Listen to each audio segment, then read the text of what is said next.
Hey, do I just go? Yeah. Okay, cool. So you've talked a little bit about American competitiveness tonight, and I'm getting a sense that you're also not a huge fan of college. Is that correct? Somewhat, yeah. Okay, somewhat.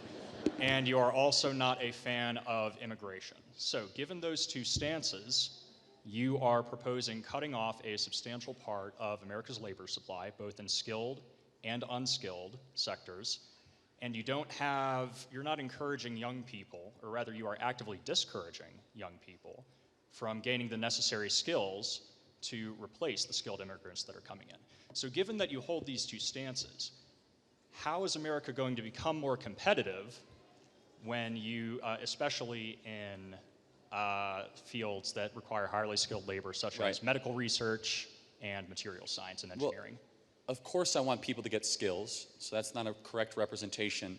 Does college provide skills to the majority of people that go? Does a woman's study degree give you any skills that was going to help us fight China? Well, you're taking, and I know why you're doing this. That's a majority of degrees, and people that go to college are in the social sciences, are in communications, and they're in irrelevant degrees, a majority. So a majority of the 21 million people that are in college right now are there studying stuff that you and I would laugh at. Oh, I wouldn't laugh at that at all. I think that people go to college for a variety of reasons. No, I know that. But do you think that when we're looking at American competitiveness, studying North African lesbian poetry is going to make us more competitive? Well, I don't think that a person's decision to pursue an education should be determined by what is necessarily for the greater good of the country. That's a separate issue. I'm not even contending that. Everyone has a right to do that. You can make whatever path you want. I'm making a broader macro point of competitiveness, that when you have millions of your best people studying stuff that's complete trash and complete nonsense, to just go become mid-level manager, paper pusher bureaucrats, not good. So I do have to ask the question. Well, you haven't answered my question yet, because you're going on and you're talking about, okay, some degrees are not going to make America... not some. Okay, a majority. I'll grant you that. So you're saying a majority of degrees that are granted in the United States are not going to make America competitive in STEM fields. Okay, fine. I asked, given that you are anti-immigration and that you are disparaging going to college in general... I'm anti-illegal immigration, just to make sure. I'm anti-foreigners breaking into our country. So I have to clarify you on my position, but go ahead. So the Trump administration's deportation of academics, that's bad, you would say? Well, again, it depends on what they're being deported for and what they're teaching and the criteria around that. So the cancer researcher at, what was it? Boston U, Harvard? Some Boston university that was deported for forgetting to declare frog embryos in her carry-on. That was a dangerous person that needed to be deported. Would you agree with that? I don't know enough about the frog embryo thief. Oh, okay. Thief? Oh, no. These were samples smuggler. Related to her research. Frog embryo smuggler. Let's talk more broadly, though.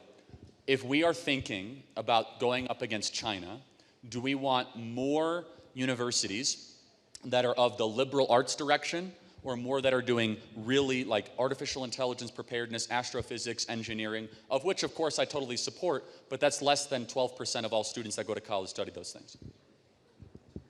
So you're asking, what's going to make us more competitive? The current college model or one that is significantly changed and somewhat reconfigured?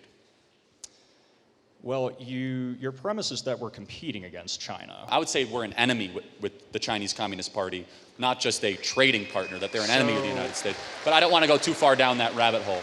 Back to immigration. I'm against illegal immigration. I want the best people to be here, merit-based, but I don't believe immigration is a charity. You should not come here just because you want to, and we're not going to open our doors as just an act of benevolency. We want the best people that are going to assimilate and make our country more competitive. So you don't think we should open our doors to anyone with, say, a PhD or a highly skilled... No, it depends. Of course not. What do Andrea Bocelli, Steph Curry, Justin Bieber, and Tim Tebow have in common?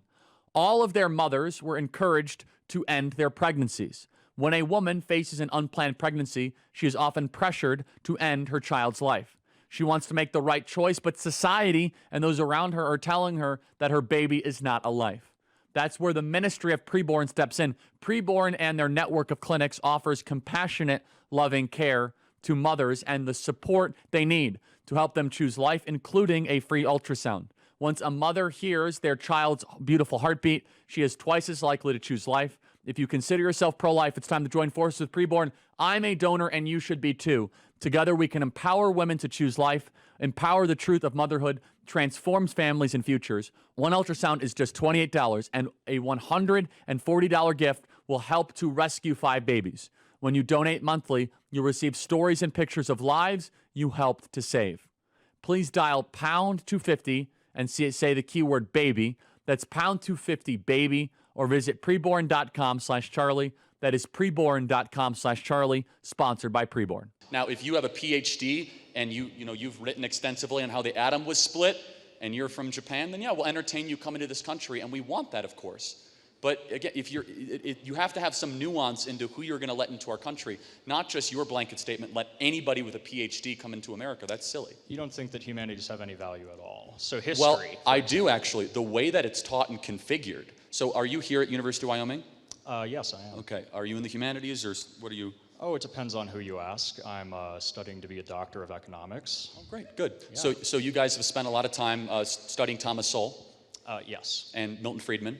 Yes. And F.A. Hayek and Ludwig von Mises. Yes. All of that. My work is actually quite closely related to Friedrich Hayek. Great. So do you think most college kids across the country are learning Hayek? Actually, yes. I was introduced to Hayek and Bastiat. That's a joke, and you know it. Like, oh, really? You're the first economics student in the country I've ever known that even knows who Hayek is.